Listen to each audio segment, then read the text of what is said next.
Hello everyone, welcome to my YouTube channel being a best teacher. आज की इस video में हम जेंडर स्कूल एंड सोसाइटी के कुछ इम्पॉर्टेंट एमसीक्यू क्वेश्चंस करेंगे एंड इस वीडियो में जितने भी क्वेश्चंस इंक्लूड किए गए हैं वो बहुत इम्पॉर्टेंट क्वेश्चन है, मोस्ट इम्पॉर्टेंट क्वेश्चंस, क्योंकि यहाँ पे ये आपका 50% ऑफ द सिलेबस जो इम्पॉर्टेंट है वो कवर अप करते हैं।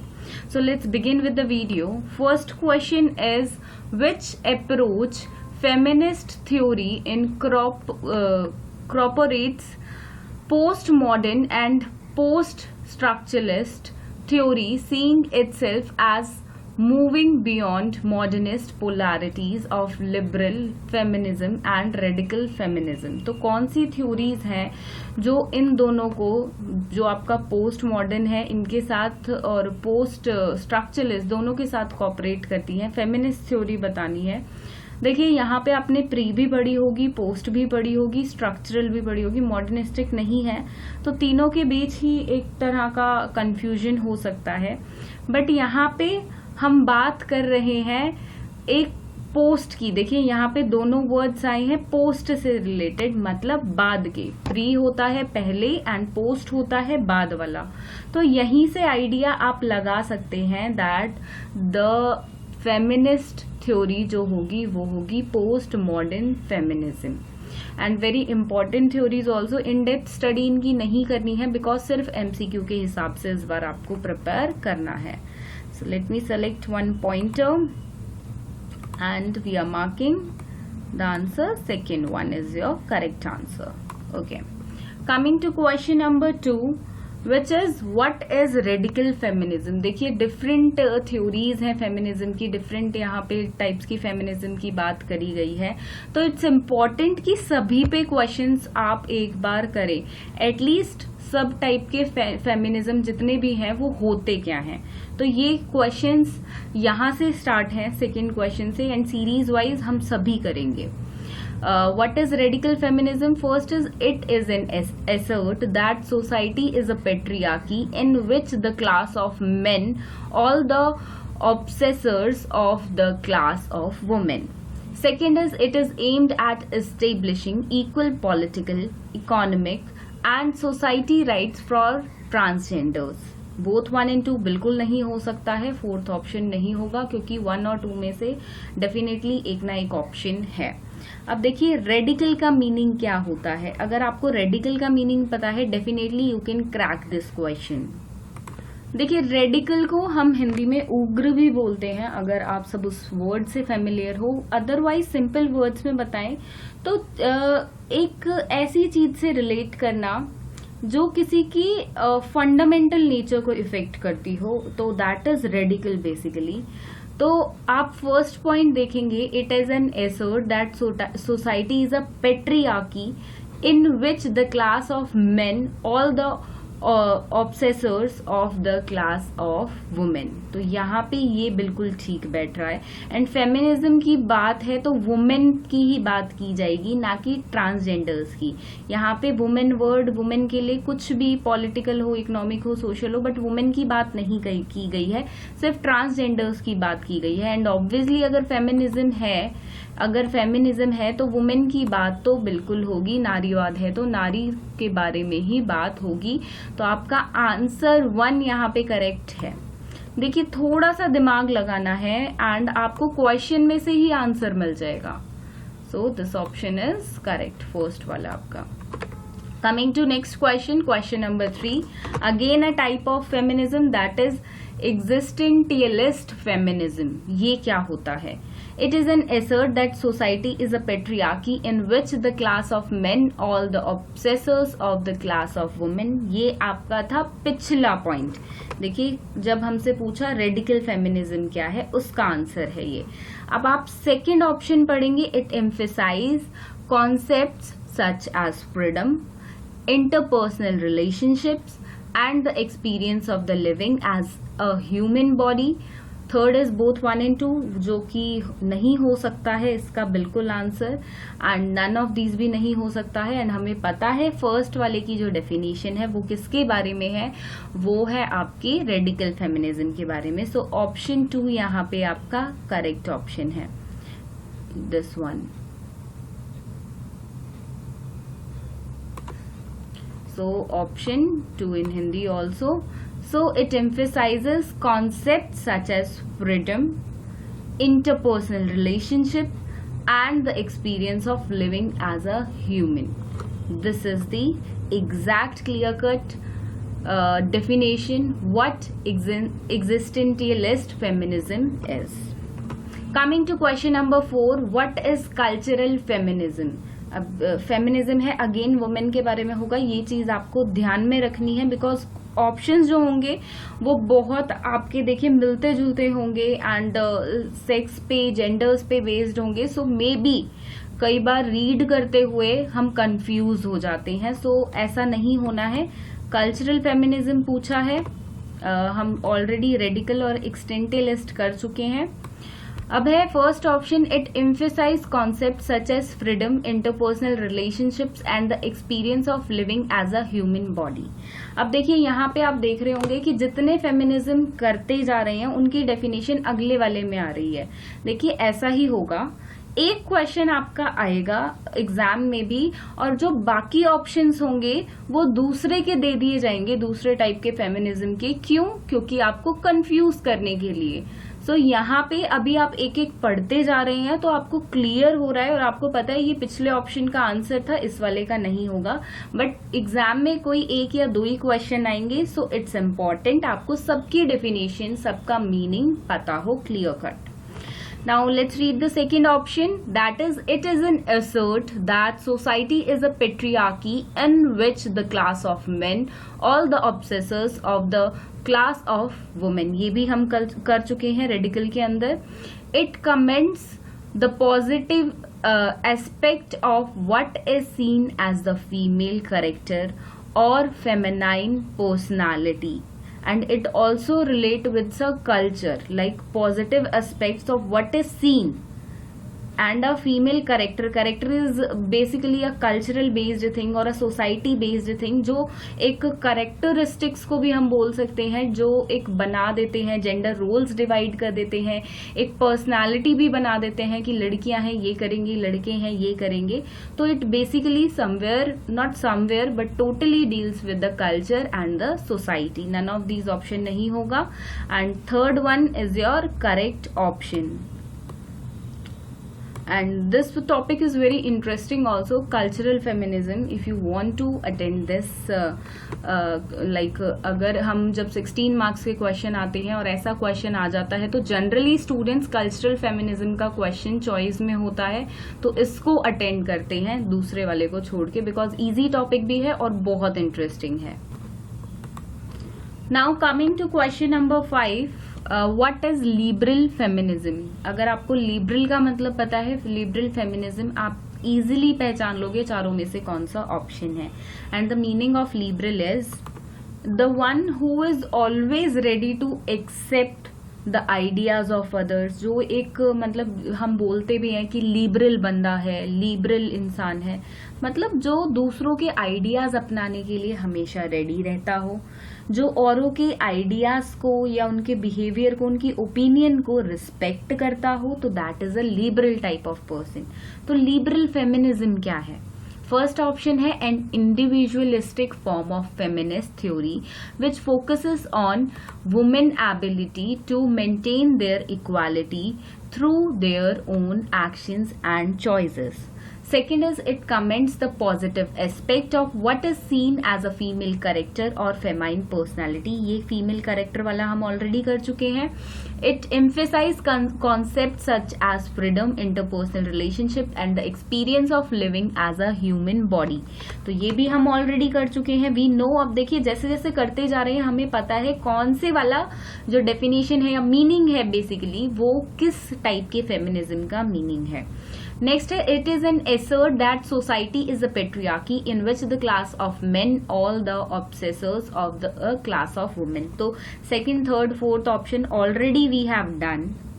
जितने ज्यादा हम फेमिनिज्म को समझते जाएंगे टाइप्स को तो उतना हमारे लिए इजी होगा नेक्स्ट वाले को पहचानना, बिकॉज ऑलरेडी आपने डेफिनेशंस पुराने वालों में देख ली हैं, जैसा कि एग्जाम में भी इसी हिसाब से आपको क्वेश्चन फॉर्म होके मिलेगा, जस्ट कुछ वर्ड्स और लैंग्वेजेस चेंज हो सकती है. So first option is correct here, this one, and there own actions and choices, ये जो लिबरल वर्ड्स हैं वो भी यहाँ पे यूज हुए हैं. So it's very common to identify. उदार नारीवाद आपका जो है option 1 is your correct option. Coming to question number 6 and very interesting question also. I am a boy therefore I want to do boy things. मैं एक लड़का हूं तो मैं लड़कियों जैसी चीजें करूंगा. Therefore the opportunity to do the boy thing and gain approval for doing them is rewarding. अगर आप लड़के हो और लड़के की तरह ही चीजें करते हो और आपको करनी भी है तो आपको वो आपके लिए मतलब और लोग भी आपको रिवॉर्ड करते हैं और वो आपके खुद के लिए भी रिवॉर्डिंग है. ये स्टेटमेंट क्या दर्शा रही है, क्या पता चल रहा है इस स्टेटमेंट से? जेंडर की इनइक्वालिटी है, सोशलाइजेशन है, जेंडर आइडेंटिटी के बारे में, या नन ऑफ दीज नहीं होगा. सोशलाइजेशन होता है समाजीकरण, जब हम लाइक एक बच्चा है जब औरों के साथ वो घुलता मिलता है, सोसाइटी के हिसाब से चलना सीखता है या सोसाइटी से घुलता मिलता है, बेसिकली सोशल होना सोशलाइजेशन है. देन जेंडर इनइक्वालिटी होता तो यहाँ पे लड़की भी होती कि लड़के और लड़की में भेदभाव हो रहा है, वो दिखाया जाता, वो नहीं दिखाया गया. यहाँ सिर्फ बात हुई है लड़का है, लड़कों जैसी चीजें करेगा, उसके लिए रिवॉर्ड मिलेगा. तो ये एक आदमी की या एक मेल की, बॉय की, कुछ भी कैटेगराइज कर लीजिए, उसकी आइडेंटिटी बता रहा है कि लड़का है तो लड़के जैसे काम करनी है, वो है लड़कों की आइडेंटिटी. ये है एक पर्टिकुलर जेंडर की आइडेंटिटी. यहाँ पे कुछ काम भी डाल दिए जा सकते थे इस क्वेश्चन में. एंड ये लाइन बहुत फेमस है, बहुत I can not remember the name, but बहुत अच्छे सोशलिस्ट हैं, उन्होंने ये बात कही है. आपको बुक में ये अपनी लाइन एग्जैक्ट मिल जाएगी. सेम कोई सी भी आप सोशियोलॉजी की बुक उठा लीजिए, जेंडर पे बुक उठा लीजिए, definitely you are going to get this line. So the correct answer is gender identity, which is लिंग पहचान in Hindi. Coming to next question, question number 7. Children develop the stereotypic conception of gender from what? What they see and what is near around them, या what they hear, ये भी बोल सकते हैं. जो वो सुनते हैं, near नहीं होगा, ये hear होगा. So H कर देते हैं इसको हम. Hear around them. From mother's womb, माँ के पेट से कोई सीख कर नहीं आता है. It is a God gifted, good नहीं है, ये गॉड है. गॉड गिफ्टेड भी देखिए कुछ नहीं है, कुछ स्किल्स हो जाती हैं जो गॉड गिफ्टेड होती हैं, हम कह देते हैं, वरना इंसान धरती पर आकर ही सीखता है. तो बच्चा कैसे स्टीरियोटाइपिक बनता है, कैसे उसके अंदर जेंडर का कॉन्सेप्ट आता है कि मैं लड़का हूं ये करूंगा, लड़की हूं ये करूंगा. तो देखिए जो वो सुनता है, जो वो देखता है. हम कहते हैं पेरेंट्स को अक्सर एज अ काउंसलर भी या एज अ टीचर भी हम बहुत बार पेरेंट्स को समझाते हैं कि आप बच्चों के सामने अच्छे से बिहेव करिए. क्यों? क्योंकि बच्चा वही सीखता है जो वो देखता और सुनता है. तो पेरेंट्स को या जो भी बच्चे के आसपास इर्द गिर्द है, फैमिली है या और अन्य लोग हैं, तो उसको एक ऐसी सोसाइटी में रखना होता है जहां पे वो जैसे एक्शंस देखेगा वैसे ही सीखेगा. तो इट इज इम्पोर्टेंट कि वो अच्छा देखे, अच्छा सुने और उन्हीं चीजों को अडॉप्ट करे. सो यहां से बिल्कुल क्लियर पता चल रहा है, सुनी सुनाई बात है, ये सबने ही सुनी होगी. First answer is your correct option. Okay, next coming to question number 8. What are Kasturba Gandhi Balika Vidyalaya KGBV?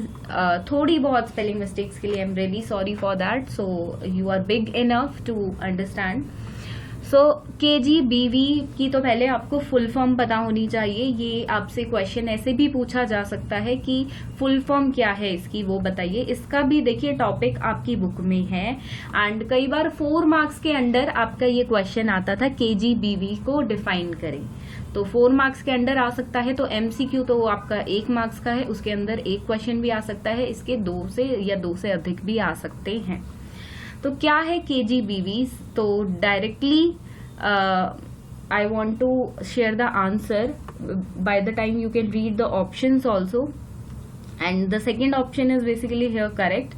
KGBVs all set up in educationally backward blocks, जो backward areas हैं basically, where schools are the great distances, जहाँ पे दूर दूर पे schools होते हैं, and all a challenge to the security of girls. ऐसी जगहों पे लड़कों को तो फिर भी एजुकेशन के लिए भेज देते हैं, बट लड़कियों को नहीं भेजते हैं because of their security reasons, and often compel their to discontinue their education. और पेरेंट्स सिक्योरिटी रीजंस की वजह से, क्योंकि डिस्टेंस पे स्कूल होता है, तो अपनी बेटियों की एजुकेशन बीच में ही रुकवा देते हैं, डिसकंटिन्यू कर देते हैं because of the security and distance purposes. तो इसलिए KGBV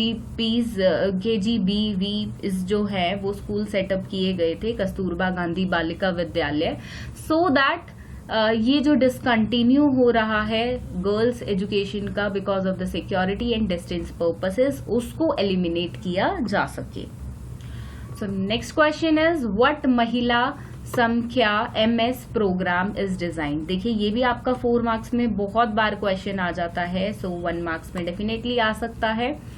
अब यहाँ पे इसके भी डायरेक्ट आंसर पे आएंगे, थोड़ा सा डिस्कस करेंगे. The answer is third option, to promote education and empowerment of women in rural areas. देखिए आपको नारी की शक्ति, कि नारी क्या कर सकती है और नारी की एजुकेशन जरूरी क्यों है. शहर में तो ये लोगों को पता होता है और वो खुद इनिशिएटिव लेते हैं, लेकिन एक रूरल एरिया में वो इम्पोर्टेंस समझानी पड़ती है गवर्नमेंट को. चाहे उसको आप बोल लो थोड़ी थोड़ी जो स्कीम्स भी गवर्नमेंट लाती है, प्रोग्राम वगैरह भी, चाहे उसको हम बोल दें एक तरह का लालच दिया जाता है कि किसी तरह स्कूल में भेजा जाए बच्चों को, लड़कियों को. लाइक हम लाडली योजना की बात करें, लाडली योजना भी इसलिए आई है कि पेरेंट्स एटलीस्ट गर्ल्स को स्कूल भेजें, यही ना सोचे कि अब उन्हें घर का ही काम करना है, फिर शादी कर देनी है. चलो एक जो आपका टाइम है, अगर बच्ची 12th पास कर लेती है तो इतना अमाउंट ऑफ मनी मिलेगा, चाहे उसी के लिए पेरेंट्स उसको स्कूल तो भेजते हैं और बच्चा, वो जो गर्ल है वो बच्ची इतना पढ़ पाती है. तो रूरल एरियाज की बात कर रहे थे हम. एम्पावरमेंट बहुत इंपॉर्टेंट है, एजुकेशन वहां पे प्रमोट करनी पड़ती है ये तो दोनों चीजें, particularly those from the socially and economically marginalised groups.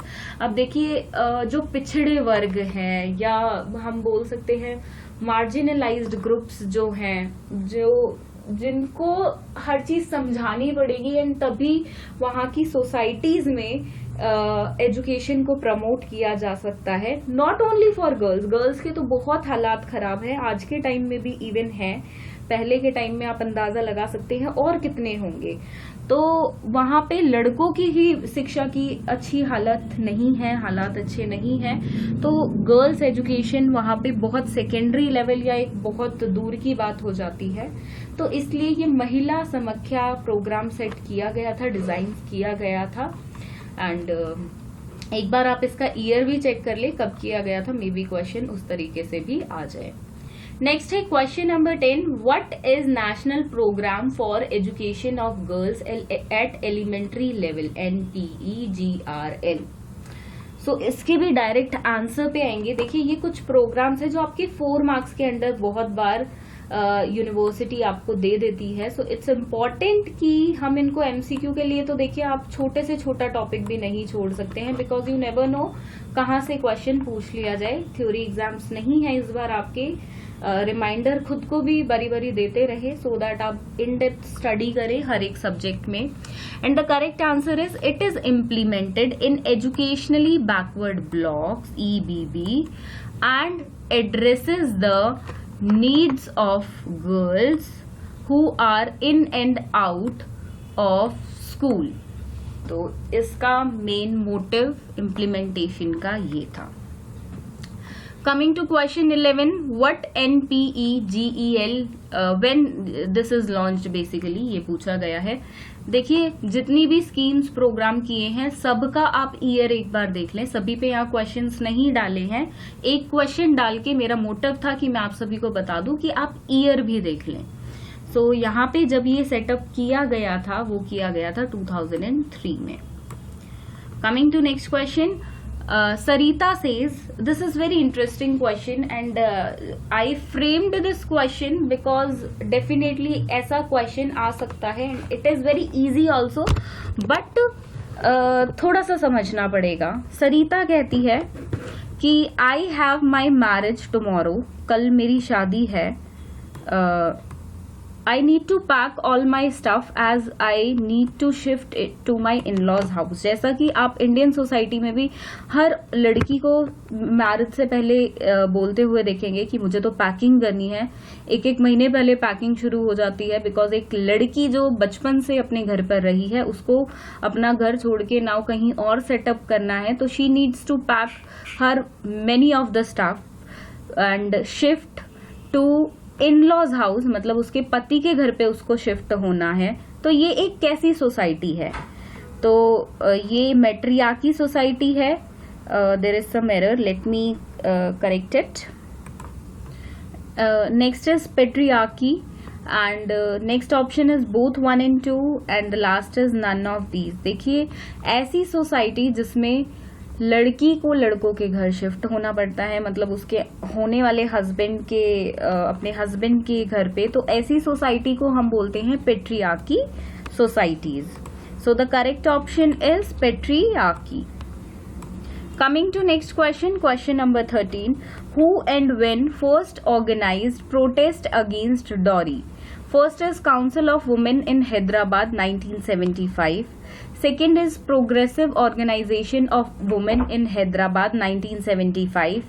Third is Mahila Dakshita Samiti 1975. Fourth is Women Council Nagpur 1975. देखिए, यहाँ पे इस क्वेश्चन में कुछ भी समझने वाला नहीं है. ऐसे क्वेश्चंस आपके लर्निंग बेस्ड होते हैं and the correct option is here progressive organisation of women Hyderabad 1975. This is your correct option. I don't have a good pointer. Okay. Next is question number 14. What is gender? This is not student. Let me correct it. I'll take a pause. Yes, the question is, what is gender studies? It is an interdisciplinary field that concentrates on the new scholarship in men's and women's studies. It is an interdisciplinary field that concentrates on the women studies in India. Third is both 1 and 2. Fourth is none of these. So the correct option is here, option 1. It is an interdisciplinary field that concentrates, just a second. Yeah, that concentrates on the new scholarships in men's and women's studies. Option 1. This one. Question number 15. What is Arak movement? So directly इसके भी answer पे आएंगे हम. एक एक question ही आ सकता है आपको ऐसे टॉपिक्स का, ज़्यादा से ज़्यादा 2 आ जाएंगे. इससे ज़्यादा क्वेश्चंस आपको इस पे नहीं आएंगे, बट एक क्वेश्चन के लिए डेफिनेटली आपको प्रिपेयर्ड रहना पड़ेगा. नंबर ऑफ टॉपिक्स हैं, अगर आप यही सोचेंगे इस पर्टिकुलर टॉपिक से एक ही क्वेश्चन आ रहा है, so why should I study this? So don't do like that. You will not get good marks otherwise. So be prepared for each and every topic. So the correct option is option 1. It is being as a spontaneous movement against alcoholism in a remote village India, Dubaganta, supported by NLC in Nellore, adopted by the other districts of Andhra Pradesh. So this is your correct option, option 1. Next is what is anti rape movement and first option यहाँ पे repeated है, आप देख सकते हैं. Answer पे आएंगे इसके भी सीधा. देखिए, एंटी रेप मूवमेंट ये 1977 में बिगिन हुआ था, शुरू हुआ था by the civil right groups following the incidents of custodial rape. जब इनकी बहुत ज़्यादा कस्टोडियल रेप्स जो थे वो बढ़ते जा रहे थे, तब एक मूवमेंट आया जो था एंटी रेप मूवमेंट. इन 1977 में ये स्टार्ट हुआ था and very nice also. Okay, coming to question number 17 now. Which of the following factors are responsible for dowry? So economical factors, social factors, religious factors, biological factors. First option है all factors are correct. Second option है only option A, B, C are correct. Third option is only option B and D are correct. Then fourth option is saying only A option is true. तो देखिए biological factors नहीं होते हैं, economical होते हैं, आपके social भी होते हैं, रिलीजियस भी होते हैं.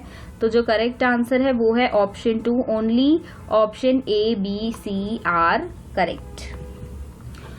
Coming to question number 18, in which प्रथा a widow sacrifices herself by sitting atop her deceased husband's funeral pyre. तो ये होता है दहेज प्रथा में, सती प्रथा में, डॉरी प्रथा में. तो किस में होता है? तो ये सती प्रथा कहलाती है. आज भी इफ यू वांट बिलीव, बहुत सारे इंडिया के ऐसे एरियाज हैं जहां पर ये आज भी होता है. एटलीस्ट बिल्कुल टिपिकली ना होता हो, बट कुछ ना कुछ लेवल तक तो बहुत जगह पर होता है. I had not seen this, but you can read number of articles regarding this and you can talk to remote areas people, those who have shifted to metropolitan cities या those who are living over there, and you will find the real reality of the sati pratha that is working today also, and that's very shocking for us. Now question 19, on which of the following basis women are discriminated in India?